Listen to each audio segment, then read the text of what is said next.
नर्मदा कंड में भ्रमण करते हुए हम डोंगर गांव पहुंचे। वहाँ नर्मदा तीर डोंगर गांव में एक छोटी सी झोपड़ी रहा, उसमें हम रुक गए, निवास किया 4 महीना जंगल किनारे साधन करने के लिए। उसी समय में छोटे छोटे बच्चे भी आ जाते थे और कुटिया के सामने एक प्याज की पौधा लगे रहा।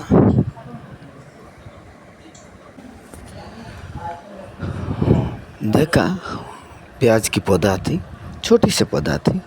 मेरे से पूछा, गुरुजी क्या है? मैंने बोले प्याज की पौधा है। फिर इन्हें क्या कर दिया, खोदने लग गए। फिर हमने रुका दिया, अभी पौधा में प्याज लगा नहीं, अब समय लगेगी।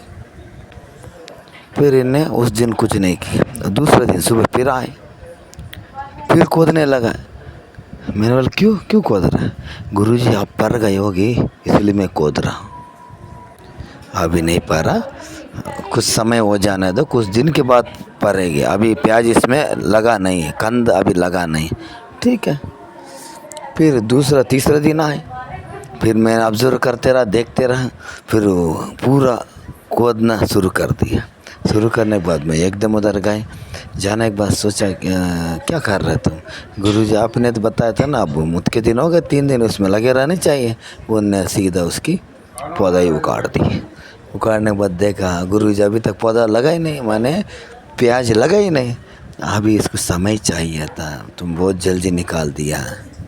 ऐसा हमने समझा दिया, इसलिए हमें कहानी बताना पड़ा। तुम बहुत जल्दी हो, तुम बहुत जल्दी करना चाहता है। कोई भी चीज़ किसी ने ध्यान बता दिया, आज ही हो जाएगी। किसी ने बता दिया परमात्मा मिल जाएगा, आज ही हो जाएगी। बहुत जल्दी तुम प्रतीक्षा करना नहीं जानते।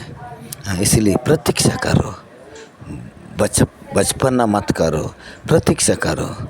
हाँ, जैसा प्याज वो उगता है, उगने के बाद 3 महीना के बाद 40 दिन के बाद जब ये पौधा लगेगी, कंद लगेगी, तभी समझना वो उग गया तैयार।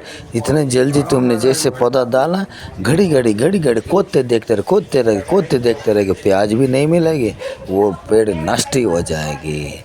इसीलिए हम कर रहे, कोई महापुरुष लोग से सानिध्य में जाता, प्रतीक्षा करो।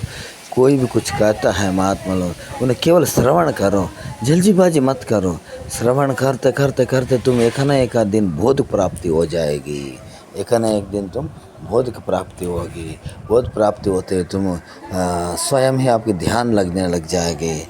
हाँ, जब उसी दिन तुम्हें जानेगी मैं ही स्वयं चेतन हूँ, मैं ही स्वयं चेतन। ऐसा एक घड़ी आएगी, आता है साधन करने वाले के लिए, एक न एक घड़ी आता है, तुम जानो ना जानो। लेकिन जो जान जाता है उन्हीं के लिए बहुत जल्दी होगी, ना जानने वाले के लिए उन्हीं के लिए पीछे होगी। हाँ, आता है वो घड़ी, प्रतीक्षा करो। हाँ, तुमको एक आध दिन जरूर आएगी, वो घड़ी आएगी, प्रतीक्षा करना सीखो। सत्य तुमसे कोई दूर नहीं है, न परमात्मा तुमसे दूर है, न ईश्वर दूर है। हाँ? और केवल जाग के देखने की है, बस अपने अंदर जाग के देखने की है। जाग के देखना है। देखने के बाद तुम यथार्थ ज्ञान हो जाएगी।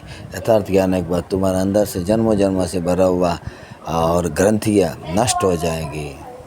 नष्ट हो जाएगी। तुम भी परमात्मा दरवाजे तक पहुंच जाएगी।